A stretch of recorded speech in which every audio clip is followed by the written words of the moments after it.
All right, what's going on, everyone? Farzin Vasugian here with you for another episode of the Chief Zone. I've never done this, 2 episodes in one day. Obviously, we did an episode earlier today discussing the Travis Kelce injury. I'm sure we will get into it more on this podcast, also talking Chris Jones, and more importantly, the outlook for the Chiefs 2023 season. We are also streaming this live on Facebook and on YouTube, so shout outs to everyone watching us live on those 2 websites. Appreciate everyone making the podcast and live streams part of your day, your afternoon, morning, night, whatever it is. It is the eve of Red Wednesday. This is, I think, the second Red Wednesday in Chiefs history. So obviously, that's what happens when you win the Super Bowl. So Red Wednesday, though I'm sure everyone's going to say Happy Red Friday this Friday. Nonetheless, I'm excited for today's podcast, joined by a few friends of mine. I don't know on StreamYard how the video shows. It's weird on Zoom how it shows on my screen is not the same on the viewer screens. So when I say your guys' names, just give a wave to everyone watching. We got Mark Van Sickle, or Mark the Overseer. He does some stuff for Sports Illustrated. Also got a KU podcast. Sam Hayes from Pro Football Focus. There's a lot of great stuff on there. Zach Stenga. Zach and I have done many podcasts together. A lot of radio shows back in the day.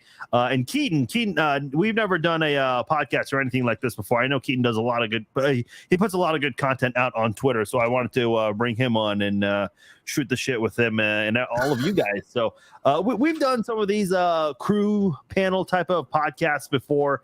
I remember once we did one with like 11 people. I was like, yeah, it was a little much. A cluster. I'm pretty sure that was for a Super Bowl. Was that for the Niners Super Bowl? It was before Super Bowl 55. We were all on our high horses. We thought it was. We thought we were going to kick ass, and we got our ass kicked. But we just don't want to discuss that. Yeah, we don't want to get into that. But we had reason to be confident. Look what happened in the regular season. Yeah, that's true. I just remember that was with a competent offensive line instead of a set of turnstiles. So. Well, the following season, Mahomes throws this like circus pass to Darrell Williams, who catches it in the end zone. I'm like, where the hell were your hands in the Super Bowl? But again, Tyreek got one to his face too. Oh yeah, my gosh. he did. Everyone did. Face mask. I don't remember a single Kelce drop in that game, and I feel like he probably dropped 3. Kelce actually had a really good game from what I recall, but obviously that doesn't matter too much. Anyway, I don't remember anything. I blocked that game out of my memory. I don't remember anything. That game. I'm with you, Keaton. Anyway, I always like doing live streams like this. I know I've kind of gone back and forth over the years with this podcast and live streams. I just feel like it's a little easier, especially with my insane schedule, just to kind of go on my own. But I enjoy doing these kind of podcasts and live streams where I bring some of you guys on, especially in a big group like this. Okay, obviously, the big news today, I was not thinking of leading off with this, but we kind of have to. With Travis Kelce's injury, he hyperextended his knee in practice today, according to Andy Reid. I think I saw ESPN put out that it's not as serious. Well, NFL Network first reported that it was not as serious. He's only expected to miss a little bit of time. But ESPN added some more good news to that. They mentioned that the ACL is intact, so no torn ligaments, and they're going to continue to monitor it. Listen, I just want to be cautious with these kinds of things because it is someone else's health. I don't like when people all of a sudden are doctors whenever a big injury happens. Like, I didn't realize everyone got their medical degrees the second someone got injured. So those kinds of things are always impressive to me, how many doctors we suddenly have on Twitter and Facebook whenever an injury goes down. But listen, you just hyperextended your knee 2.5 days before the game. I will say, I think it's an uphill battle to play. Let me just say this, because I know we'll get back to Kelce in a moment. Actually, let's do it now, because I wanted to talk about the game, but I don't want to jump into too many places. Who's concerned? Who's not? How do you guys feel? Look, the guy's 34. You go ahead. Go ahead, Sam. Oh, yeah. I was gonna say maybe on a concern rating, say like a 1 to 5 scale, I'll put like a 2. Okay. Yeah, I think that's where a lot of people are because the severity of it, according to the media, isn't that bad. Again, it's just 2 days before the game. You don't want to risk it long term. I want them to be, I don't want them to risk anything. Kind of like with Mahomes, the week he was dealing with that knee injury and then he gets hurt on some freak accident quarterback sneak. I think the Chiefs will be fine for one game without Travis Kelce. One game will be okay, or maybe two. Yeah, I put out a tweet asking if Kelce is even 80%, do you even consider having him in goal line situations and in a potential game-winning drive scenario? And 7 people replied to me. 6 of them just straight up no. And then the 7th, I think, was like, if he's fully cleared, maybe. But yeah, I don't think anyone is willing to put him in this game. Now, if they actually clear him, there is a chance, because he's Travis Kelce and he wants to get out there and play, that he will just go play. We saw what happened for the AFC Championship game last year. He had the back spasms. He allegedly couldn't walk the day before the AFC Championship game. And he goes out there and scores the first touchdown of the game, and everybody's going crazy. So, I'm not going to put anything past Kelce or Mahomes when they get injured, but I agree it's an uphill battle at this point. But I wouldn't be shocked if I saw him out there Thursday. Yeah, Keaton, go ahead. Sorry, it's a marathon. It's a whole season. Like, one game is not gonna hurt for him to sit. Now they do have those 10 days in between games, so maybe that will help out too. Yeah, I'm not as worried as I was before. They're like, oh, he hyperextended his knee, he was limping. I was like, oh God, here we go. And then they're like, oh, it's maybe 1 to 2 weeks. So my biggest worry is really just the fact that, to borrow what Mark said there, AFC Championship game, he's having back spasms and struggling with that. Now we got a hyperextended knee, and again, the guy's 34. In NFL years, that's pretty damn old for anybody that's not a kicker or a quarterback anyway. And so, with that in mind, there's this little part of me that's like, oh God, I hope this isn't the beginning of something none of us want to see. I'd like to see another 1,000-yard season, just continue setting all those records for tight ends. But Father Time catches up to everybody. It's just some people have a few more supplements to outrun them than others. Here's looking to shoot Alex Guerrero. But is what it is. Let me just see. I just saw a tweet from Matt Derrick. Good news for the Chiefs is that there appears to be no major damage. Okay, but his availability for Thursday is in question. Okay, so it's basically the same that we were just saying a moment ago. Yeah. Let me just say this, because this is not, it's fairly recent. December 26, 2021, the Chiefs beat the Steelers 36-10. And the reason I bring that game up, the Chiefs were without Travis Kelce in that game. Now, I don't think it was ever confirmed that he got COVID, but because of COVID protocol, he was they put him on COVID reserve. So he didn't play in that game. Tyreek Hill did play in that game, but he only played 29 snaps. And I think he was just coming back from COVID protocol. So they wanted to take it easy on him. So Patrick Mahomes did not have Travis Kelce, and he had a very limited Tyreek Hill, who played less than half of the offensive snaps. Mahomes threw for 258 yards, 3 touchdowns, no turnovers. His leading receiver in that game was Byron Pringle, who had 6 catches for 75 yards and a pair of touchdowns. Running back Derek Gore was the second best pass catcher with 3 catches for 61. So my point here is, listen, Kelce might not be here, and look at Tyreek Hill last year. When he was traded, it actually opened up the offense more. Did you have those deep 75-yard touchdown passes? No, you didn't have any of those, but you still had a more versatile offense because you were forced to do some things differently without Tyreek Hill.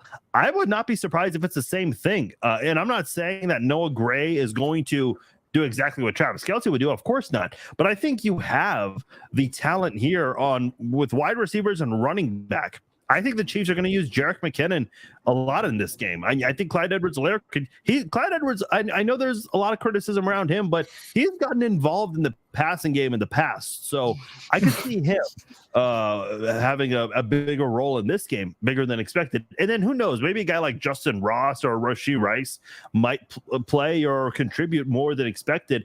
Here's my point.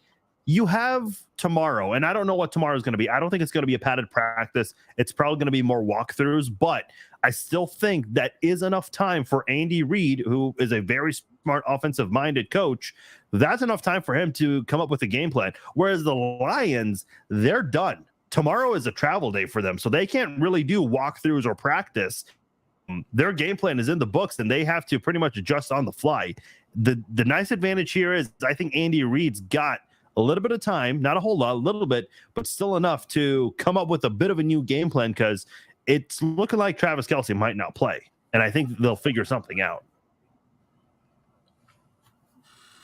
I'm just interested to see what they're going to do, if they're going to dress all 7 receivers or if they're going to bring Matt Bushman up or what.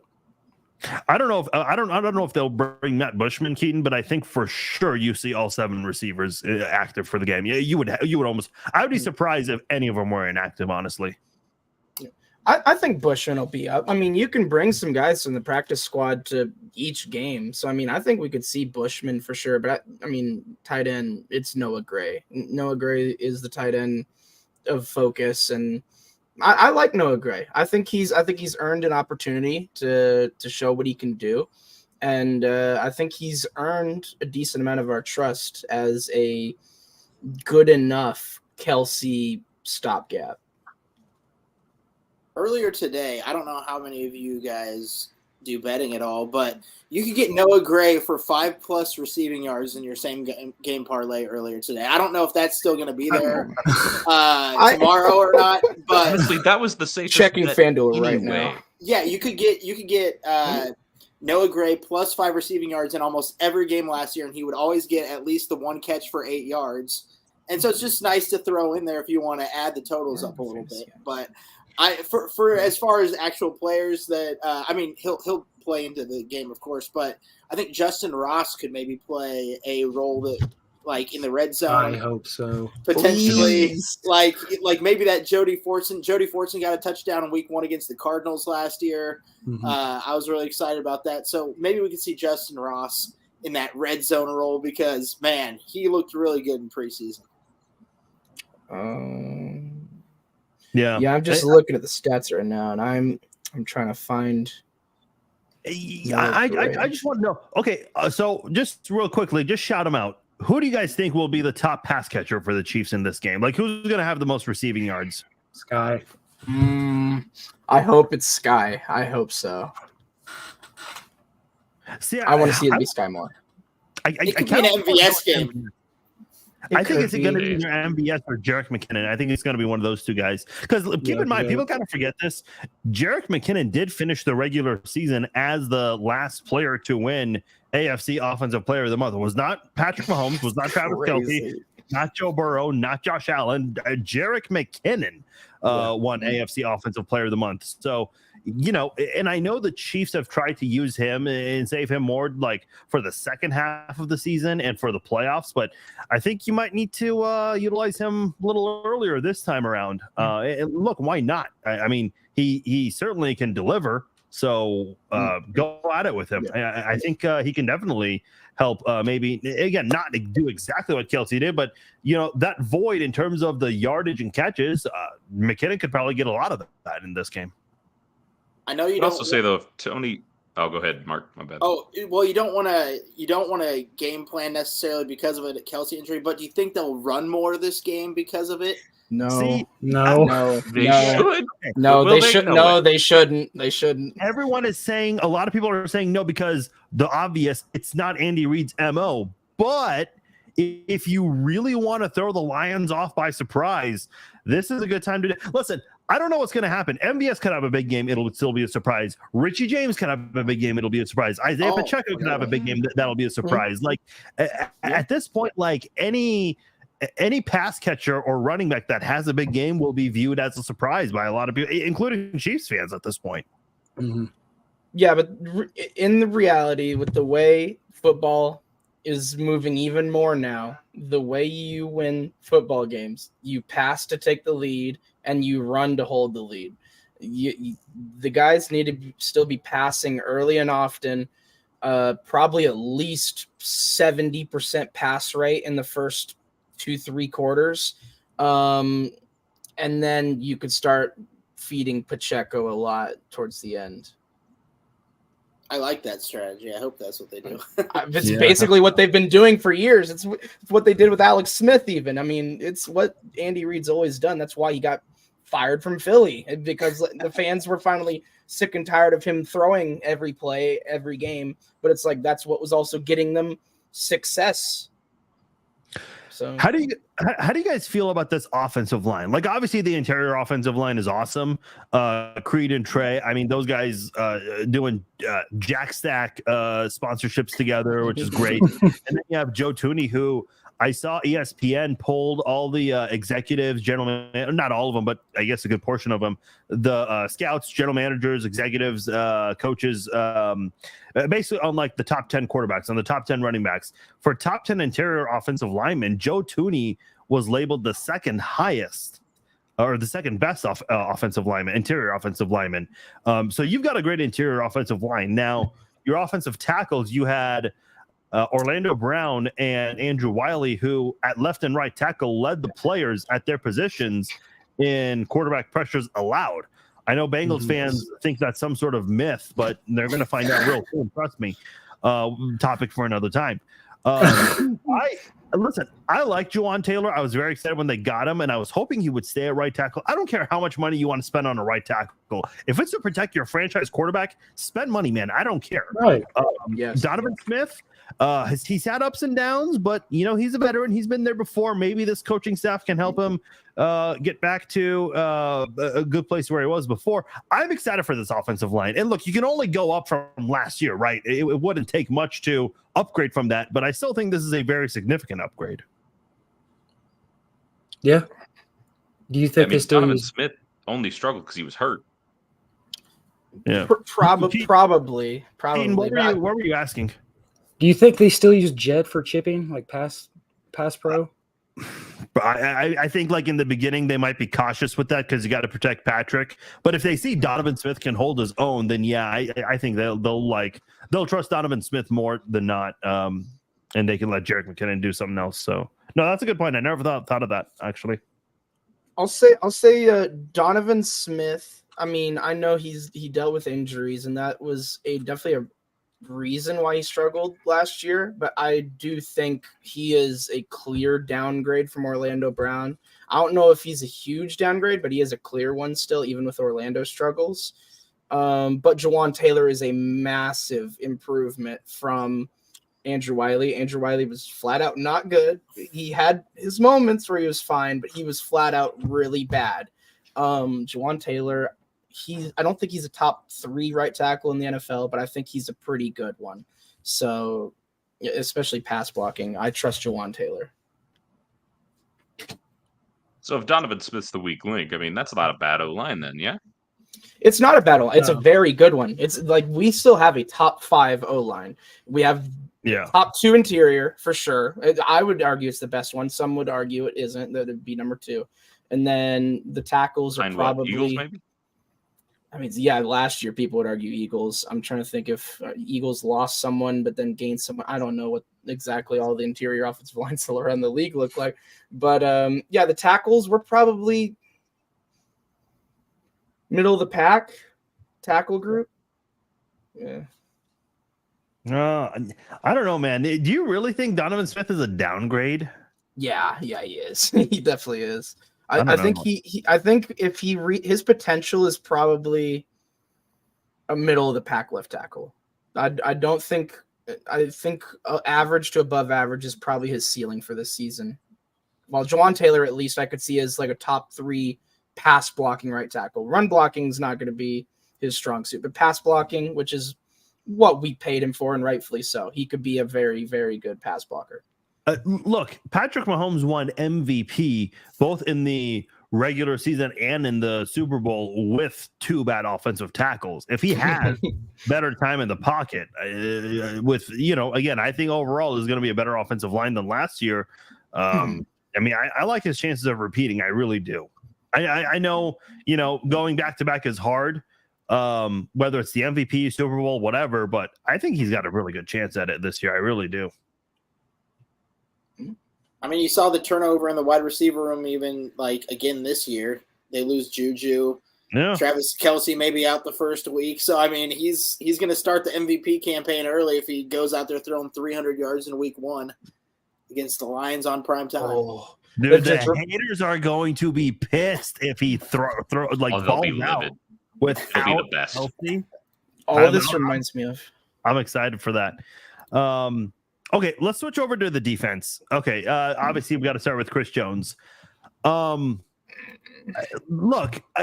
let me just say this. I think Brett Veach is a great general manager. Okay, I would not trade him for any other general manager in the league. But he did misread this, and that's okay. He's made some mistakes. The Breeland Speaks pick. What are you talking about? That was the USFL's best defensive end, Fars. You're right. He was the best defensive in the USFL, but not in the NFL. Listen, he's made a couple other mistakes here and there, and that's okay. Even the best general managers get them wrong sometimes. It's not an easy job. As far as this one, though, in the offseason in the summer, we kept hearing, the Chiefs are optimistic that a deal will get done. And then in last week's press conference, he goes, yeah, we're certain that we can get something done and that we're hopeful that he's going to line up in week 1 against the Lions. I'm like, dude, listen, people will say, well, what do you expect them to say? I get that. But, when you're saying this stuff on the record, the media has every reason to follow up whenever the next time Brett Veach does a press conference and say, what was your rationale there? I don't know what Brett Veach is thinking. Obviously, he and Chris Jones are not in the same boat whatsoever. And here's what I'll say about Chris Jones. Look, I get it. You want your money. The Chiefs just can't afford to give everyone top dollar. They just can't. If they do that, it's going to put them in a bind next offseason in trying to keep guys like L'Jarius Sneed, Creed Humphrey, Trey Smith, Nick Bolton. I mean, they got some guys to think about next year. I would not surprise me if Trey Smith would really want a new deal because he was a 6th-round pick, not making as much money, and he's in position to really demand much more. But we'll cross that bridge when we get there. Here's my thing, though, with Chris Jones. You're making $20 million already. Is it really that big of a deal to you to hold out, not be with your teammates, and troll on social media when everyone else is working their asses off trying to get ready for the season? I just don't know what message you're sending when you do that. I mean, the one part of this that I will always just land on the player side as a general rule is they've got just such a limited time to secure the bag. Yes. Now, in this case, I do think that his agents are doing him a disservice because I'm going to go out on a limb here and guess that the agents are getting comped out on a percentage of whatever they negotiate for him, right? What I'm willing to bet good money is not factored in there is all of the fines that Chris Jones is incurring. They're not going to make they're not going to take their fee off the net money that they're making for him. They're going to go for the sticker price. And so I feel a little bad for Chris Jones because, frankly, in this case, he's kind of letting his agent screw him a little bit. Especially the longer this holds out, the more fines he incurs. The less he actually nets out. His agents are going to do fine whatever they do. And if you look at their client roster, I get why they're holding out for every last dollar because this guy is going to be worth more than all the rest of their clients combined. The Katz brothers. I mean, who else do they represent? Byron Pringle? That's right. That was one of the names. Yeah. He should have fired these guys. Here's my thing. Zach made an interesting point about trying to get as much money possible. I understand that. Listen, some of these guys come from, and I don't know what Chris Jones's backstory is like coming to the NFL, but some of these guys do come from very rough backgrounds to the point where the only thing they know in life in elementary, middle, and high school is football. their grades aren't the best because they spend more time dedicating that to football than studying. So by the time they get to the NFL or to the NBA, whatever sport these people end up playing, they want to get as much money possible because all they know is football or basketball, whatever. So when they retire, and this is not a big secret, a lot of athletes, other than coaching or broadcasting, very few of them end up having careers not related to professional sports. So, and again, I don't know what Chris Jones plans to do after football, but some of these guys try to get as much money possible. And if they're smart with it, man, they can set themselves up, their kids up, their grandkids up for a very long time. Especially if they continue to get endorsements of some sort. So I get Jeffrey Chadiha was on A10 and said that, these players, because of some of their rough backgrounds, they do care far more about making the money than winning championships first. And I get that. I'd probably do the same thing if I was a pro athlete. But at some point, it's like, man, I don't care I don't care if you're Elon Musk. If you're really willing to wait 8 weeks and add in all these fines and the money you're going to miss out on, that's $14.5 million. $14.5 million is a shit ton of money you're missing out on. I'm sorry, it just is. Yeah, I think part of his perspective on here, Mark, you could go ahead. No, go. I would just say part of his perspective might also be, I've already won 2 championships. He might be thinking, I've won my rings, now let me really get my bag to secure for generations. Now, here's the thing, though. He makes $20 million this year. If he doesn't take any of the fines except maybe training camp, that's like, what, $2 million? If he plays week 1, he gets all the $20 million. And then if he signs with the Chiefs for whatever the average million, what is it, $28 million is the number being thrown out there per year for the 2 years after, then that's still crazy money. And then he'll make more money after that. When he's on the downside of his career, he'll still play for like 3 more years, not make as much. But he'll still have, over $100 million that he's made in his career or something like that. That's crazy. And here's the thing. Like, I hate when people, I mentioned earlier, I hate when people pretend to be doctors. I also hate it when people pretend to be financial advisors or agents. I'm not saying anyone here is doing that, but it's like, just use common sense here. You're willing to hold out for $14.5 million on total losses approximately just to make a point about 10 million more. It's like the math is not mathing in that situation. It just isn't. You don't have to be a mathematician. There is also a part of this. Go ahead, Zach. Well, the one part of this that is tough to ignore, frankly, is the fact that after a certain point, once that initial bag is secured, after that, it's almost as much about respect.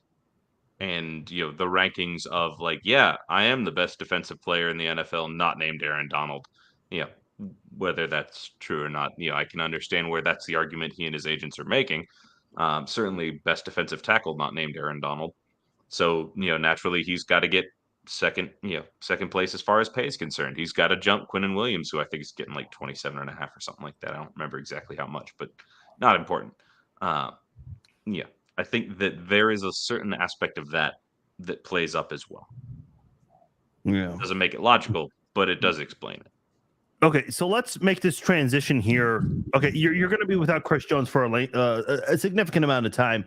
How is the defense going to look? Listen, I think they're going to take a step back.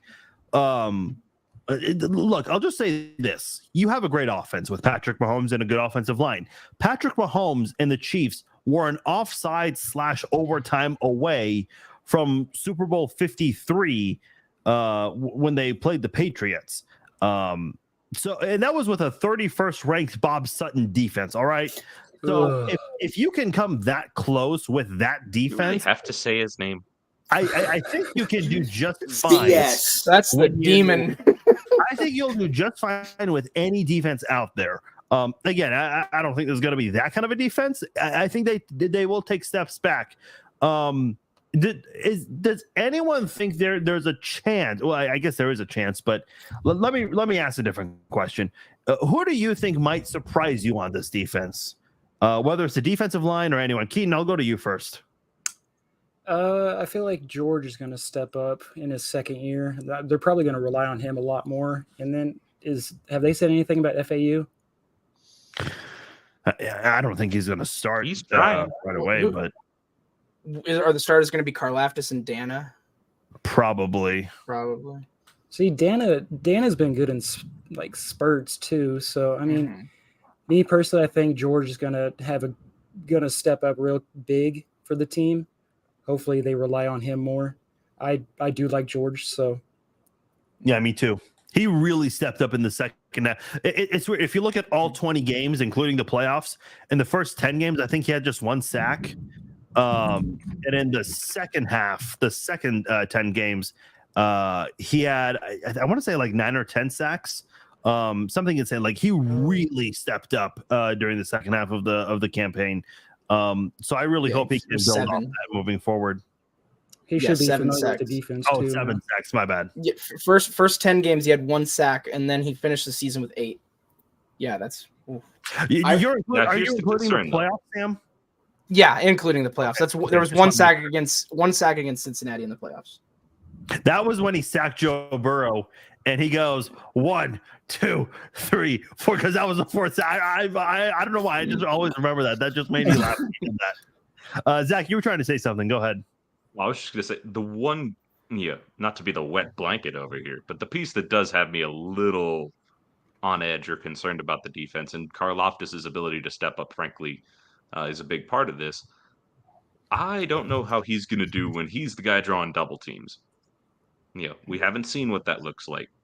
With Chris Jones drawing the double teams, it makes everybody else, generally speaking, one-on-one against their blocker. I imagine that Karlaftis is the guy who draws that sort of attention now. I could be wrong. I don't think anyone is. I don't think there's anyone on this defense. I'm not saying anyone necessarily merits it, but I'm saying, like, if I was the offensive, like, sweet, it's 5-on-4, who am I going to double just because, like, sweet, cover my butt? Probably Karlaftis. Mark, how do you Honestly, feel? They're probably going to let one get free and hit Nick Bolton instead, but not the point here. Yeah, no, it's an ugly D-line. It really is. It's really bad.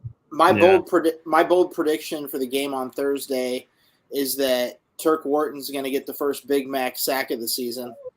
So that's my bold prediction. But you're going to be lining up for one of those Big Mac sacks, aren't you? Oh yeah, if it's Turk and I called my shot, I'm definitely gonna be first in line. But I think that you're gonna see some mixing and matching, like what Spags likes to do with, like, maybe doing some Snead blitzes, maybe see some Tranquil blitzes. I'm excited to see that. So yeah, I think they're gonna get. I think they're gonna get some interesting formations in there to try to. Like you said, they've had time to figure it out. Jones hasn't been there at all, so they've been able to figure out what to do and game plan for it without him, at least. So I think they're going to have an idea of what to do against the Lions. Can you guys see this on your screens? Yeah. If you could zoom in just a skosh, then. Yeah, you have to zoom in. Okay. Hopefully. There we go. That's much better. Okay. See, this is the unofficial depth chart on the Chiefs press release from, what was the date? The 1st. Okay. Look, I know Brett Veach has had some really nice steals late in the last couple of drafts. He had Trey Smith a couple of years ago, Isaiah Pacheco last year. I would even say Jalen Watson, not as big, but somewhat of a significant player late in the draft that he got. But I don't know, man. I'm just wondering if Keondre Coburn can be that guy to add on to Brett Veach's impressive resume of finding a diamond in the rough in the draft. I don't know. I just think he could really be a guy that really steps up and does something big and maybe could surprise some people this year. I don't think it happens right away, but I'm holding out hope that he can do that kind of thing. How do you guys feel about that? I agree on Coburn. He is absolutely the Derek Nottie replacement. Nottie had a really poor season last year, and he had a really poor preseason also. That's not a good sign. Coburn is definitely meant to be the Nottie replacement. In terms of the guy who I hope that steps up on the defense, I saw on the depth chart there that they have 3 starting linebackers, and none of them is Drew Tranquil. I don't understand it. Tranquil for 2 of the last 3 seasons has been the Chargers' best linebacker. He was literally the Chargers' best linebacker. Why is he our fourth linebacker? I don't understand. He is a good blitzer. I would love to see him blitzing. He's good in coverage. Let him be involved. I would have the two best linebackers on this team be Bolton and Tranquill, and Willie is the third linebacker. Well, let me just say this. This is obviously, like, it even says on the top of the release, it says unofficial depth chart. So, listen, the Chiefs could put, I mean, they could put Blaine Gabbert as the starter, and it would not mean shit. It really, as weird as an example as that sounds. But I do agree with you. It is kind of weird to see Drue Tranquill not as one of the three starters on the space defense. But and to add to your point, wasn't he like ninth among Pro Football Focus among pass coverage linebackers last year? Because I think time to search up real quick. Yeah, because I think he was, and that's one of the things I'm kind of curious about, because if he can do that, I think that would really help Kansas City's defense in general. And you know who I'm really excited to see? Justin Reid and Brian Cook this year. Brian Cook obviously was a backup last year to Juan Thornhill, but I think his best play last year was tipping that pass thrown by Joe Burrow and tipping it to Josh Williams to get that. A rookie and rookie teaming up right there, picking off one of the best quarterbacks in the NFL. So I'm really curious to see how these safeties do in 2023. I'm excited for the safety play. Keaton, I know you're pretty big on Justin Reid. Oh, yeah, that's my guy right there. We've interacted with a couple of times on Twitter, so that's my dude. Oh, well, there you go. I really hope he does have a breakout season this season. I think he's going to be one of the main focal points of the defense now, with Juan Thornhill gone, and then, Nick Bolton's going to be there too. So I expect a jump up for year 2 for him. Yeah, I looked up the linebacker coverage grades real quick. It's fun to look at. Among linebackers with 20% snap minimum, 3 guys on this roster were top 15 in coverage grade. Nick Bolton was 15th, Willie Gay was 13th, Drue Tranquill was 12th. In terms of guys with 500-plus coverage snaps, Tranquill was 9th. That's pretty impressive. Damn. He's a very good blitzer too. He got 5 sacks last year. He can blitz. Mm-hmm. Let him blitz. I think that's going to be critical. I really hope this defense just surprises people. Mark, sorry, go ahead. No, that's going to be critical to get those guys involved. Some of those linebacker blitzes, safety blitzes, corner blitzes. Just get with Chris Jones out. You just got to do that kind of stuff to mix and match. Yeah. Yeah, I think if we were, if we didn't have the Chris Jones issue to deal with at the moment, if he was in camp ready to go, we could be credibly talking about this team as, a top 10 defense in the league for sure. The defensive backfield is as solid as any in the game. Linebacking core is subtly one as well. It's really just, minus Chris Jones, the D-line is a little bit of, we'll be diplomatic and call it a question mark. Yeah. That is very nice. Diplomatic, Sam. That is very nice. Dumpster fires have question marks too. Who I have a question about would be Trent McDuffie, because he missed some time last year, very early in the season last year with an injury. Meanwhile, you had other guys, rookies, who stepped up unexpectedly, like Jalen Watson, who had that 100-yard pick 6, Josh Williams, who played really well as a rookie also. And now those guys have a year of experience under their belt. You know what you're going to get with LJ, but with Trent McDuffie, this was your first-round draft pick last year. Obviously, he did not have the season he wanted last year because of the injury. So now with a full offseason under his belt, what could he do with the team? I'm very curious to see what Trent McDuffie does this year for the Chiefs. Like, that's my biggest question mark for the defense this year. Yeah, I think McDuffie's a good player. I think him and Snead probably make up, it might be bold to say, the best corner duo in the division, because there's some good corner duos in the division, but they're in contention, I think. I think like the Chargers and Broncos both have good corners, obviously. Surtain is a top 5 corner in football. And then Top two, about arguably, yeah. I mean, and then I actually like the Chargers corner duo more than most. People talk about Asante Samuel Jr., but I mean, Michael Davis is solid too.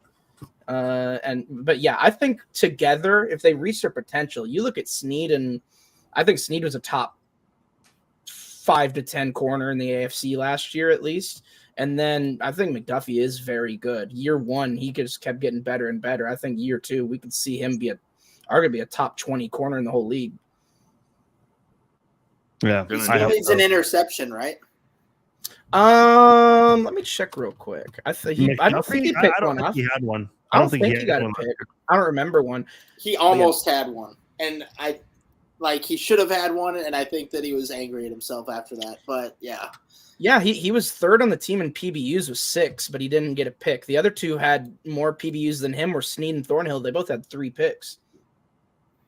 Yeah, it'll be a nice feeling for him when he gets that first pick, given everything he went through in his rookie year. So he's just a lockdown guy. I hope it happens soon. Yeah, you don't need picks, so lock him down. Okay. I want to wrap things up shortly here. I want to go around the table here. Everyone's record for the Chiefs and what you think the Chiefs end to the season will be. Sam, I'll start with you.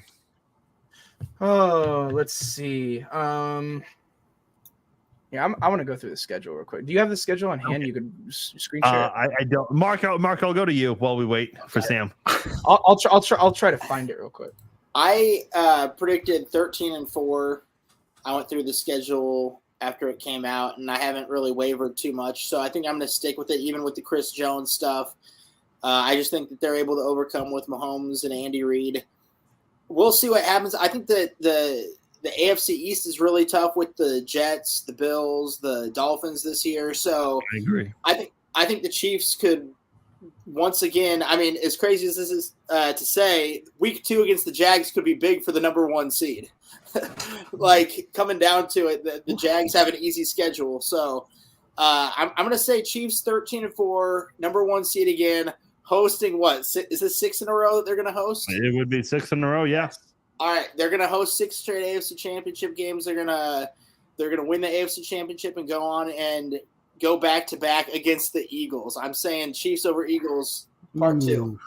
I like that. Okay, Zach, go ahead. Go ahead. Yeah. Go ahead, Sam. You're good. Okay, I did go through the schedule real quick. I'm picking losses in week 4 to the Jets on the road, to the Eagles in week 11.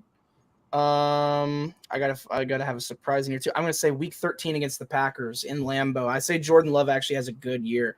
And I don't think he's great, but I think he has potential to be a top 12 quarterback this year. And then I'll say we lose week 18 at the Chargers. So that'll be 13-4. And then I'll say AFC Championship win against the Bills and Super Bowl loss to the Eagles. Oh, wow. Okay. All right. We got, at least we're in agreement so far with the Super Bowl rematch. Zach, what do you think? Yeah, I was going to go 13-4 as well. The only difference I had with Sam is I don't have a Packers loss, but I wouldn't be shocked if they go back-to-back Jets-Vikings. Oh, yeah. That offense against our defense that is still going to be a little depleted at that point could be a problem. Man, that's fair, but I have the Lions winning the division, so... That's fair. I do too. And honestly, I like that bet. But yeah, I really hope the Vikings loss does not happen because if Mahomes wins that game, he will have defeated all 31 other NFL teams. Here's what's crazy. The winner of that game, assuming both Cousins and Mahomes will play head to head that week, the winner of that game will win their 31st, will win against 31 other teams. Kirk Cousins has never beat the Chiefs, and Mahomes has never beat the Vikings because he was out with the knee injury back in 2019. Is that Matt Moore? Yeah, that was the Matt Moore game. Matt Moore. Yeah. Is it a primetime game or is it a noon game? I don't think it's a primetime game. 325 right now. Okay, probably a good first half, bad second half. Yeah, there you go. Exactly. Yeah, Cousins won't show up fully, but he'll show up a little bit. Keaton, what do you have for this season? I'm usually not one for predictions or anything, but I'll also say 13-4. I'll say 13-4, and the losses, I would assume Philly, maybe most likely the Jets because Aaron Rodgers, Buffalo, and then I'm gonna say we'll split one with the Chargers as well. I don't want to say the Bengals because I don't really want to hear the 4-1 for eons.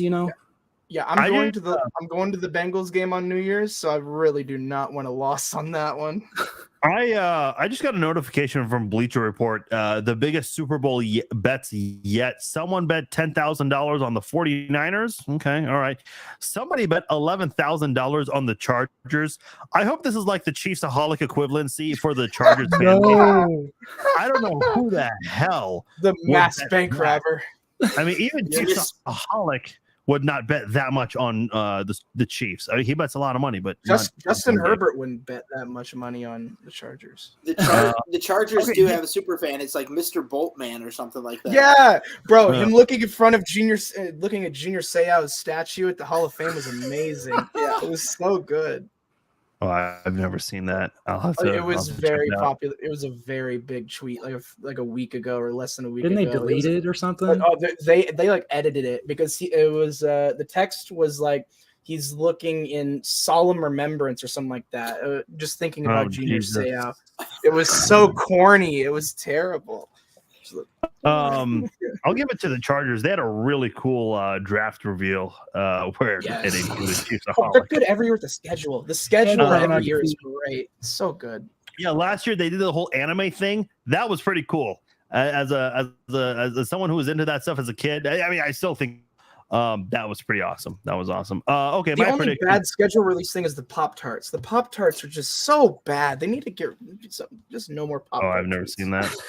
Oh, they do it every year.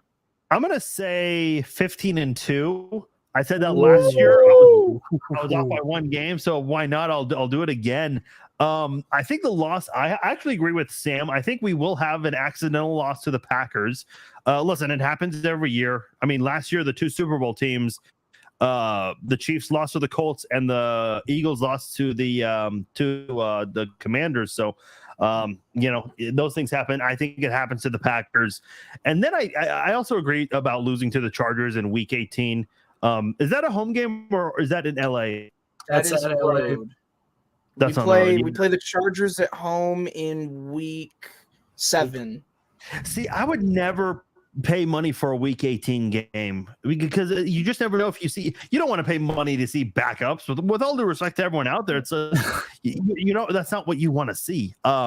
You don't want to see Shane Bichel's I guess he's the Bill now. No longer. You want to see Blaine Gabbert? No, Easton Stick. I am paying money to watch Easton Stick quarterback the Chargers. Absolutely. You spoke too soon, Zach, but that's okay. We've all done that. Listen, I think it's going to be another Super Bowl rematch. I think the Eagles. Look, I'm sure we'll be surprised every year. You see a couple of surprises, but that NFC. I mean, if there was ever a team that had an easy path to repeating as conference champions, I think the Eagles have it right in front of them. I just think they do. The Chiefs, obviously, a much more challenging path. But I think they'll be. I think we get a Super Bowl rematch. I know a couple of you guys have already agreed on that. So, yeah, I'm going with the win over the Eagles inside the Raiders' house. So, I'm definitely looking forward to that. Arrowhead West. Yes. Okay. This was a lot of fun. I appreciate you guys doing this. Sam, Mark, Zach, we've done this several times. Keaton, this is the first time doing it with you, and I enjoyed doing this with you guys. We'll definitely have to do this again sometime. Right.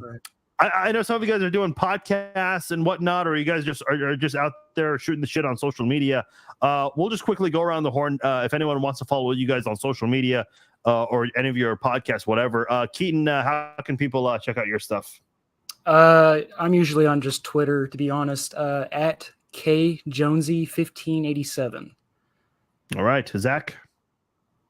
Just at Zeus Degenga on Twitter, or the artist formerly known as Twitter. Sam,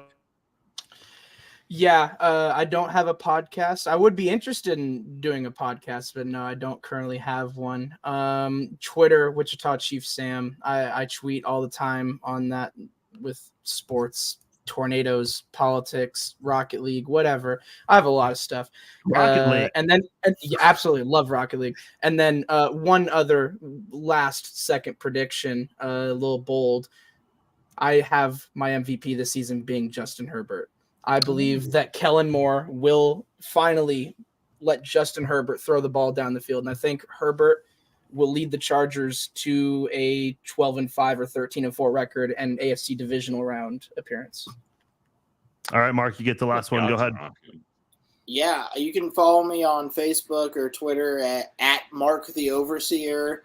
And if you're into betting, just got my season 2 renewed on the radio in Kansas City, 7:10 a.m., 103.7 FM.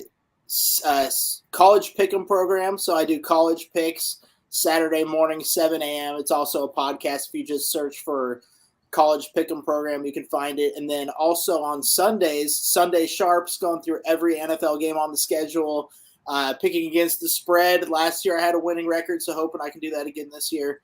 But both of those are going to be podcasted. So if you're not up at 7 a.m. on a Saturday or Sunday, you can listen to it on the podcast. And yeah, that's pretty much it. Also, Jayhawker Talker podcast if you're a KU fan. But the others are pretty much generic for anybody who wants to get some picks in. Rock shot. All right. Good stuff. Hey, I appreciate you guys once again. Appreciate everyone who listened live or watched live, I should say, on Facebook and on YouTube. Appreciate everyone who listened on the podcast version. You guys are awesome. Thank you guys so much. If you guys haven't done so already, subscribe to the Chiefs Zone podcast. Follow the Chiefs Zone on Facebook, Instagram, YouTube, all those places, all the good stuff. Subscribe on anywhere you can download a podcast. I'll be back tomorrow night. We will do our first Chiefs pregame podcast, obviously doing Chiefs and Lions on Red Wednesday. So some good stuff there. Obviously week 1 in full force. So we'll do that. Everyone enjoy your Red Wednesday. Enjoy the game on Thursday. I will talk to you all later. Take care.